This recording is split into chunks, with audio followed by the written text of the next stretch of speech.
Man, let me tell you, being an accountant in a 9 to 5 job isn't as fancy as it sounds. Every morning I'd drag myself out of bed, squeeze into traffic like a sardine, and by the time I got to the office, I already felt drained. Then came the spreadsheets. Endless spreadsheets. Numbers that blurred together, bosses asking for just one more report, emails piling up faster than I could answer them.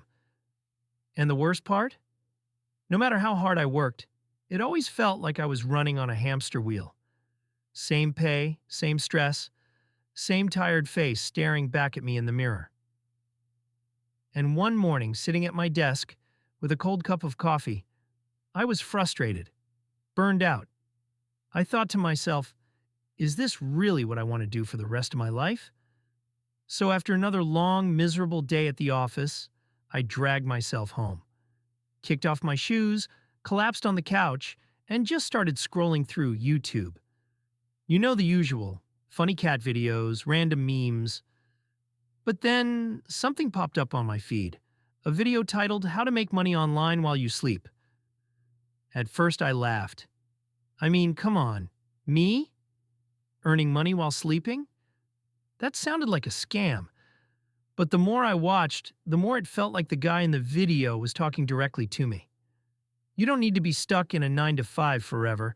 There are ways to earn online, even passively.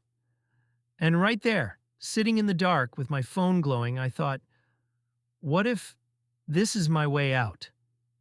So that night, I told myself I'd just watch one video. But you know how it goes. One turned into two, then three, then five. Before I knew it, it was almost 1 a.m. and I was deep in this rabbit hole of passive income ideas, affiliate marketing, YouTube channels, print on demand, even people making money just by writing online. I was like, wait, people are really doing this? And the crazy part? Some of them weren't even super smart or rich. They were just normal people. That's when it hit me. If they could figure it out, why not me? The next few days, my mind was stuck on one thing. Should I really do this? I'd go to work, but instead of focusing on spreadsheets, I was scribbling down ideas on scraps of paper.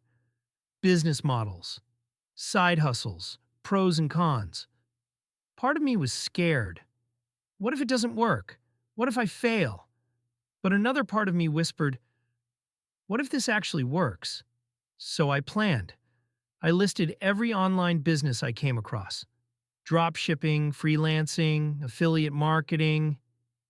But none of them felt right. Until I stumbled on something that clicked. Print on demand. It wasn't about holding inventory. I didn't need a warehouse. And best of all, I could be creative while letting the system handle the hard stuff. After weeks of overthinking and planning, I finally said to myself, this is it. Print on demand is where I'll start my journey. I walked into the office like it was any other day. But in my bag, I had something different, my printed resignation letter. I sat at my desk, opened my laptop, and for a moment doubt crept in. What if I'm making the biggest mistake of my life? Then I remembered those days, dragging myself to work and hating the feeling of staring at my laptop all day doing things I don't enjoy. So I told myself, if you don't do this now, you never will.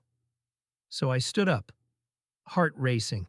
I walked straight to my boss's office, handed the letter over, and said, I'm done. I'm chasing something bigger. The look on his face, priceless, confused, shocked. But me, for the first time in years, I felt alive.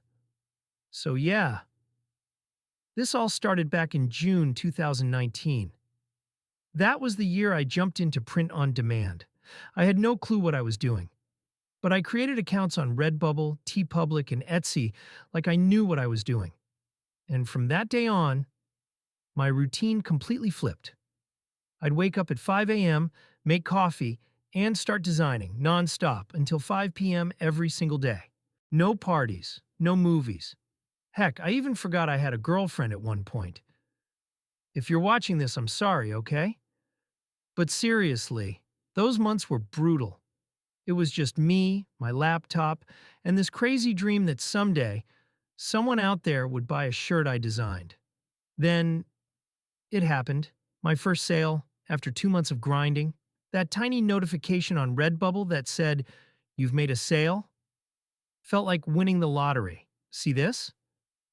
These were my first few sales. Not a lot, but enough to make me believe this could actually work.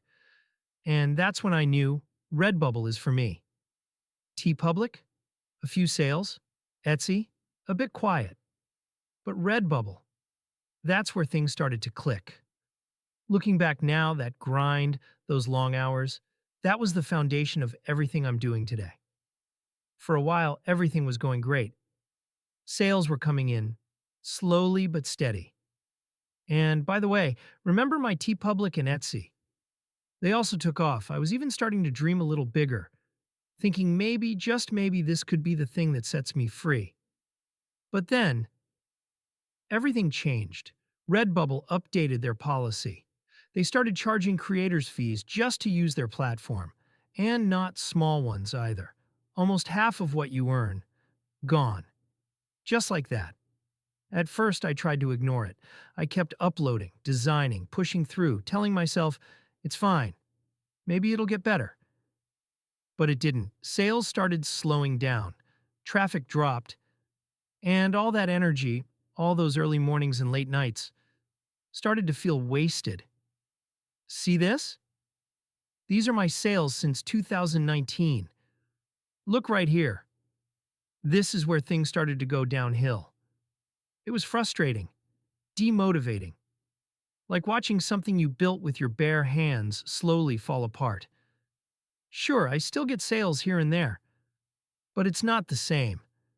It's no longer worth the time, the grind, the hope. But here's the thing. I learned something important. Sometimes you have to know when to quit, when to step back and say, this chapter's done. Because even if Redbubble slowed me down, my dreams, they're still wide awake. You know what's funny? Sometimes life teaches you the same lesson twice. Once through failure, and again through realization. Redbubble taught me that even when you do everything right, the rules can still change overnight. And when they do, you've got two choices: complain or adapt. So yeah, I was frustrated, demotivated even.